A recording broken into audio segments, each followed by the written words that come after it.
გამარჯობა, მე მიშო ვარ, ეს ჩვენი მეორე ვიდეოა და დღეს სტუმრად ვყავს BMW 235M.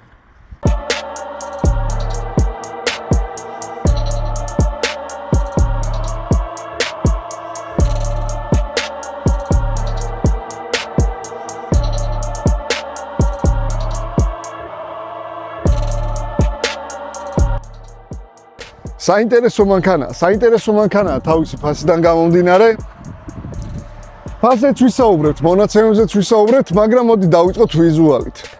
ვიზუალზე ბევრს ნამდვილად ვერ ვისაუბრებთ, საკმაოდ უკვე ძველი მანქანაა, 2014 წლიანია კონკრეტულად ეს მოდელი, მაგრამ განვიხილოთ რა სხვაობებია 235M შორის და თუნდაც 228 შორის, ან თუნდაც M2 შორის. ბამპერით დავიწყოთ, ფარებით დავიწყოთ, შედარებით განსხვავებულია, იგრძნობა M პერფორმანსი. აგრესიული ბამპერებია, გვაქვს ქართულად M-ის დისკები, რომელიც მოყვება, ასევე ფრთაზე გვაქვს M-ის ემბლემა, რაც გამოარჩევს მანქანას ჩვეულებრივისგან. გადავინაცვლოთ ორი სიტყვითაც უკანა მხარეს. უკანა მხარეს გვხვდება კარბონის სპოილერი, ორი არც თუ ისე დიდი მაყუჩი, წარწერა 235i. შედარებით განსხვავებული ფარები გვაქვს, აქაც ამ მანქანაზე გვაქვს იმის შესაძლებლობა, რომ გამოვიწეროთ და შევიძინოთ aftermarket ნაწილები და გემოვნების მიხედვით შემდეგ შეგვიძლია უფრო აგრესიული ვიზუალი გავუხადოთ. მინდა რომ ჩაგახედოთ საბარგულში, ზომა გაინტერესებთ ალბათ. შემდეგ კაპოტშიც ჩავიხედოთ, განვიხილოთ მონაცემები და გადავიდეთ შემდეგ სალონში. ორი დიდი ჩანთა ჩაეტევა. ბევრი ვერაფერი განსაკუთრებული, მაგრამ საშუალო ზომა, არც ძალიან პატარა არ არის, რა თქმა უნდა, არ ძალიან დიდი, რასაც არც უნდა ველოდებოდეთ. ახლა გადავიდეთ ძრავზე.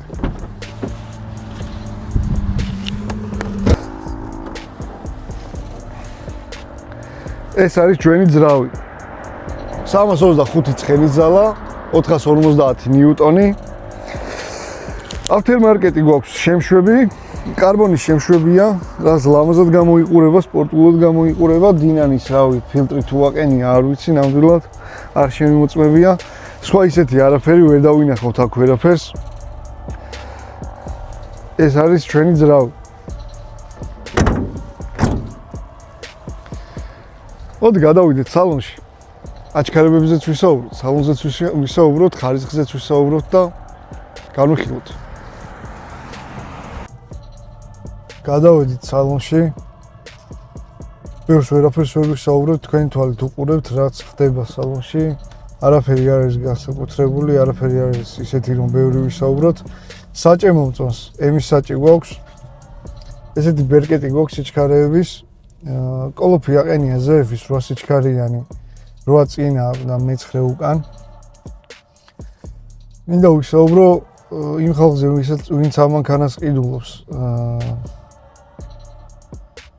ვინც ამ მანქანას ყიდულობს არიან კონცენტრირებულები ძირითადად იმაზე, რომ მანქანა შეეძლოს ჩქარა სიარული, სპორტულად სიარული, შეეძლოს პროგრამულად გაკეთება რაღაცეები, რომ იმაიმუნონ და ამ მანქანას ნამდვილად შეუძლია ეგ რა. ძალიან მინიმალური ჩარევით შეიძლება 4 ცხენზე ახვიდე. ელემენტარული რომ გამშვები კოლექტორი შეცვალოთ. მე კაი ნასტროიკა ჩაწეროთ 4 ცხენს უპრობლემოდ მიიღებთ. შეიძლება რა თქმა უნდა მეტი ცხენის ამოღებაც, ეგრე ვერ ვერკვევი, მაგრამ კეთდება ეს ძრავები და დადიან საკმაოდ ჩქარად. რაც მომეწონა ამ მანქანაში არის რეჟიმები. აქ ხდება Eco Pro, კომფორტი, სპორტი და სპორტ პლუსი.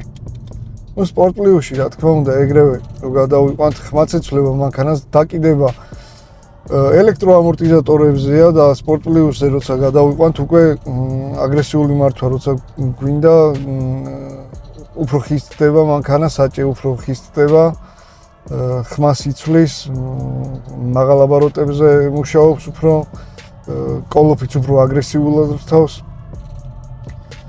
მოკლედ, გასართობია რა, გაერთობია ამ მანქანით. ერთადერთი მინუსი, მონაცემებიდან გამომდინარე, ჩემთვის დიდი მინუსი არის, რომ ბლოკირებული ხიდი არ აქვს რა.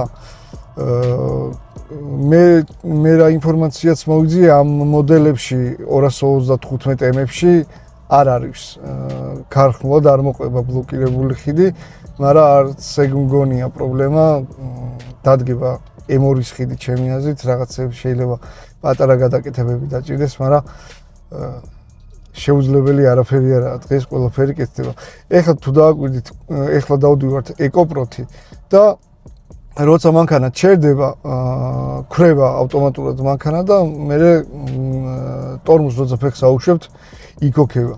ეს ჩემთვის მაგალითად დისკომფორტია, არ მინდა რომ ქრებოდეს მანქანა, არც ეგ არაა პრობლემა, აი დავაწვევით ამ ღილაკს და აღარ ჩაქრება, მაგრამ ნუ აქვს ეს ფუნქცია და რაც კარგია, ცუდი არ არის ნამდვილად. ვიღაცას უნდა და რეალურად გააკეთებ რაღაცა ეკონომიას. რამდენად ეკონომიას გააკეთებ ჯამში არ ვიცი, მაგრამ მოკლედ ეს ფუნქცია გვაქვს. აი შეხედეთ ახლა ჩაქრა მანქანა, ჩამქრალია, ტორმუს ფეხს აუშვებ და დაიქოქა. ეხლა აი ამას რომ დავაჭირო, აღარ ჩაქრება. ხმას მოგასვენებთ აუცილებლად სპორტ პლუსში, როგორ შეიცვლის ხმას და თქვენ გადაწყვეტეთ მე რამდენად ღირს ეს მანქანა და რამდენად არ ღირს.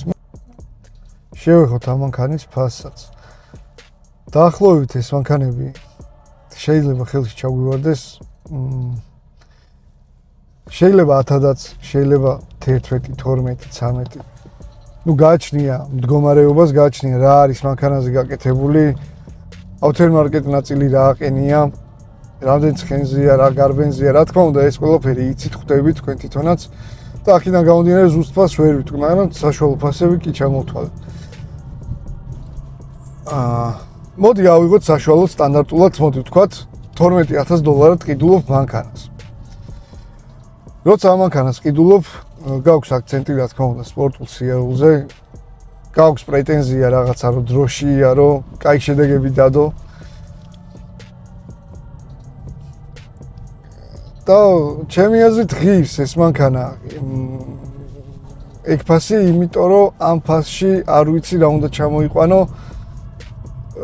აი ამის კონკურენტები რო განვიხილოთ, ვინ ყავს ახლა ამის კონკურენტი? პირდაპირ კონკურენტი მე მგონია რომ Mercedes საერთოდ არ ყავს. C-კლას თუ ჩავთვლით და C-კლას არ ვიცი.